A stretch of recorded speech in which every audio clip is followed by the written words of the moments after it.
نیت اچھی ہے بری ہے؟ نیت اچھی ہے کہ حضور اقدس صلی اللہ علیہ وسلم کی تعظیم کرنا چاہتا ہے، لیکن طریقہ وہ اختیار کر لیا جو شریعت میں منع ہے، اللہ کے سوا کسی کو سجدہ نہیں ہو سکتا، تو محض اچھی نیت کی وجہ سے یہ کام درست نہیں ہو جائے گا۔ جتنی بدعتیں ہیں ان سب کا حال یہ ہے کہ دیکھنے میں وہ بڑی اچھی لگتی ہے، لیکن چونکہ رسول کریم سرور عالم صلی اللہ علیہ وسلم کی سنت سے ثابت نہیں، اس واسطے ان کی اللہ کے ہاں کوئی وزن نہیں، کوئی وزن نہیں۔ اور انہی کے بارے میں فرمایا کہ تمہیں کیا نہ بتاؤں کہ سب سے زیادہ گھاٹے میں کون لوگ ہیں؟ وہ ہیں جن کے اعمال دنیا میں ضائع ہو گئے، محنتیں کی، عقارت چلی گئی، اور یہ سمجھتے رہے کہ ہم اچھا کام کر رہے ہیں۔ یہ چیز مسلمانوں میں بھی ہے، کافروں میں بھی ہے۔ بہت سے کافر ہیں، کیا کہ دیکھو گنگا کے کنارے ہندو ہیں، وہ کھڑے ہیں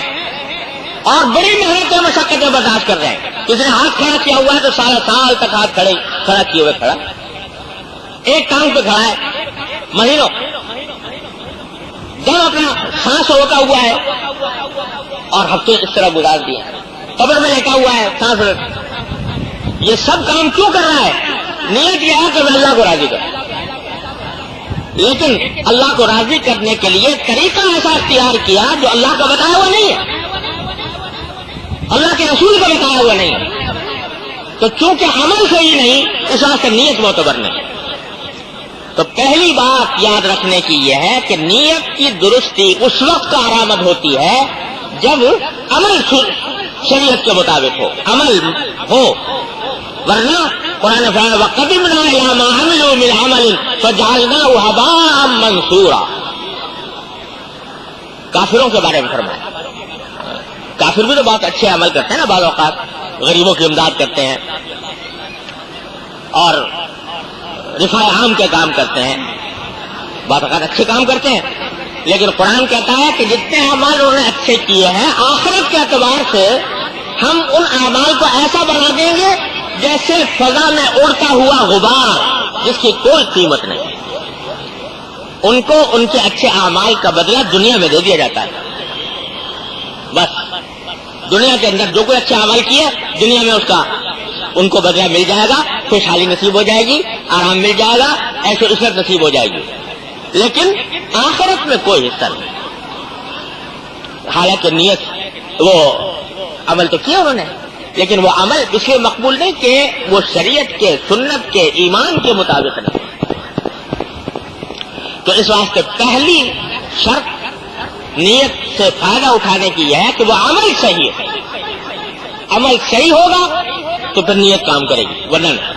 لہذا یہ مغالطہ جو لوگوں کو ہوتا ہے کہ انما الاعمال بالنیات، لہذا ہر کام جائے، تو یہ بالکل غلط بات ہے۔ اب کیا مطلب ہے پھر حدیث کا؟ تو حدیث کا مطلب یہ ہے،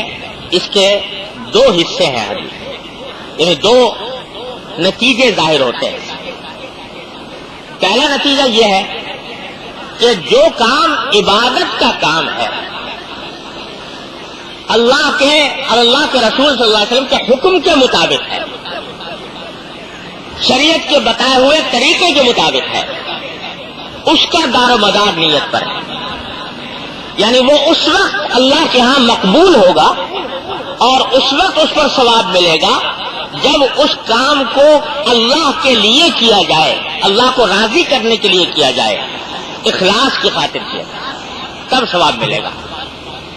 اگر اخلاص نہیں، اللہ کو راضی کرنے کی نیت نہیں، تو وہ عمل چاہے سنت کے مطابق تھا مگر ثواب نہ ملا۔ نماز مثلا ہم پڑھتے ہیں، نماز پوری طرح سنت کے مطابق ادا کی، عمل صحیح، لیکن دل میں نیت تھی دکھاوے کی، اعوذ باللہ، اللہ تعالیٰ ہر مسلمان کو محفوظ رکھے، دکھاوے کی نیت تھی کہ لوگ مجھے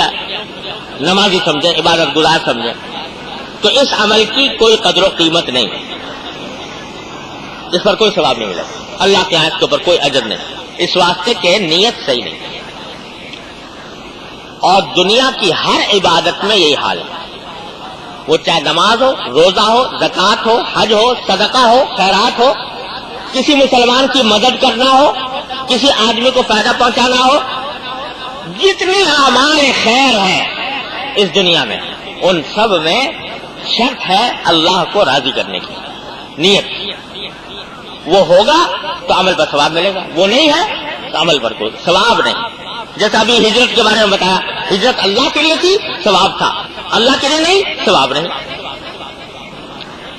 تو دنیا کے اندر بھی یہ صورتحال ہے کہ دنیا کے کاموں میں بھی آپ بکثرت ایسا ہوتا ہے کہ ایک آدمی کسی دوسرے اپنے مسلمان بھائی کی مدد کرتا ہے، کسی کی سفارش کر دی، کسی کے کام آ گئے، کسی کو کوئی فائدہ پہنچا دیا، کسی کو پیسے اس کی مدد کر دی، کسی کو کوئی عاریتاً کوئی چیز دے دی، ہوتا تھا دن رات۔ یہ سارے عمل بڑے اچھے عمل ہیں، نیک عمل، لیکن ثواب ان پر اس وقت ملے گا جب آدمی یہ کام اللہ کو راضی کرنے کے لیے، اللہ کو راضی کر، نیت یہ ہو کہ میں یہ جو دے رہا ہوں کسی کو ہدیہ تحفہ، یہ اللہ کو راضی کرنے کے لیے دے رہا ہوں، تو ثواب ملے گا اس میں۔ اور یہ نیت نہیں تو ثواب بھی نہیں۔ دیکھو شادی بیاہ کے موقع پر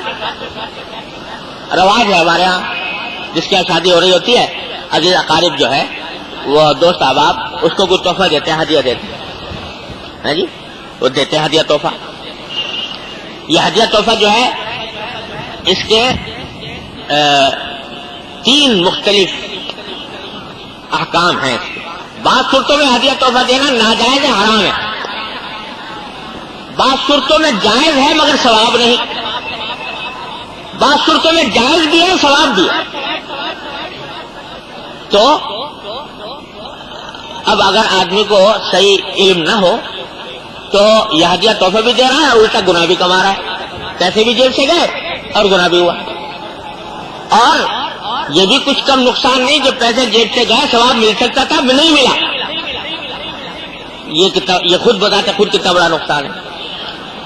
کیا ہے ناجائز؟ کیا ہے ہدیہ تحفے میں؟ ناجائز یہ ہے کہ آدمی اس نیت سے دے تحفہ کہ کل کو جب میرے یہاں شادی ہوگی تو یہ اس سے بڑھ کر تحفہ لے کے آئے۔ جب اس نیت سے دیا تو یہ ہدیہ تحفہ گناہ ہو، ناجائز ہو۔ اور جائز کون سا ہے؟ جائز یہ ہے کہ نہیں، یہ نیت نہیں ہے کہ میں اس لیے دے رہا ہوں تاکہ یہ مجھے دے واپس، لیکن سوچا بھائی، لیکن اسی شکل یہ ہے کہ وہ اس لیے دے کہ نبی کریم سرور دو عالم صلی اللہ علیہ وسلم نے مجھے یہ فرمایا ہے کہ صلہ رحمی بڑی فضیلت کی چیز ہے، اللہ تعالیٰ اس سے خوش ہوتے ہیں، اور اگر کسی اپنے عزیز قریب کا دل خوش کروں گا، اس کے کام آ جاؤں گا تو حضور کے ارشاد پر عمل ہو جائے گا اور اس کی مدد بھی ہو جائے گی، اور ساتھ ساتھ اللہ تعالیٰ خوش بھی ہو جائیں گے۔ اس نیت سے دو گے تو انشاءاللہ ثواب ہے۔ اور دلیل اس کی کیا ہے کہ نیت کیا ہے، اس کو ذرا ٹٹول کر دیکھ لو اپنے دل میں کہ اگر فرض کرو آپ نے دیا تحفہ اور آپ نے اس کے ساتھ حسن سلوک کیا، اور آپ کو اس کی پرواہ نہیں ہے کہ بعد میں وہ میرا شکریہ ادا کرتا ہے یا نہیں، احسان مانتا ہے کہ نہیں، اس کی پرواہ نہیں، وہ احسان نہ بھی مانے، شکریہ نہ بھی ادا کرے، ساری عمر کبھی ذکر بھی نہ کرے، تب بھی آپ کے دل میں کوئی ادنا تکبر پیدا نہ ہو، تو معلوم ہوا کہ آپ نے اللہ کے لیے دیا۔